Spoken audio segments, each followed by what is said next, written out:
Nədir bura? Kızlar geldi. Çöldə saxlamadığı gəlsin, neyse narahat olmam. Ne tutarlı söz yazmaq istəyəm, ama kayfım o değil də. Gözlə bir dənə nəsə gəldi ağlıma. Gözlə bir dənə deyəcəyim sözlər qulaq as, bir dənə gör nətərdir. Baba.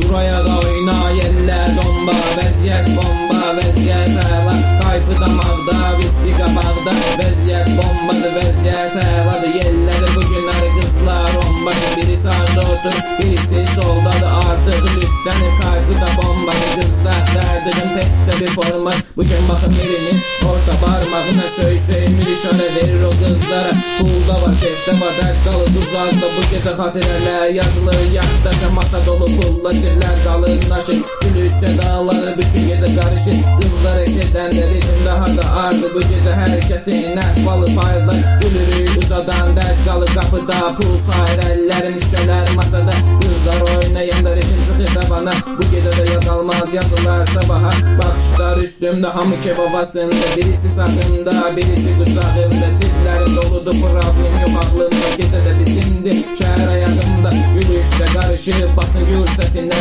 Qızlar yaxın gəlir birinin nəfəsinə. Pulda, kefdə, dostlar hamısı yerində. Bu gecə tarixdir Quba gecəsində.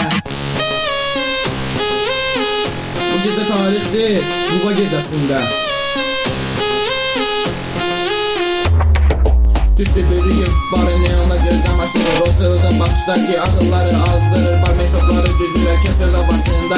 En gözəl qızlar isə mirinin davasında. Şüşələr çılır, hey diski qədər süzülür. Ətrafdaki o qızlar masaya tərəf düzülür. Hesabın dərdi yox, bitirlər pulla qaynayır. Şampanın köpüyündə neon ışığı oynayır. Ey, çok tınırıcılıyam hatta. İndi nəsə kayıp geldi ya. Ama bu nəsə bomba olacaq.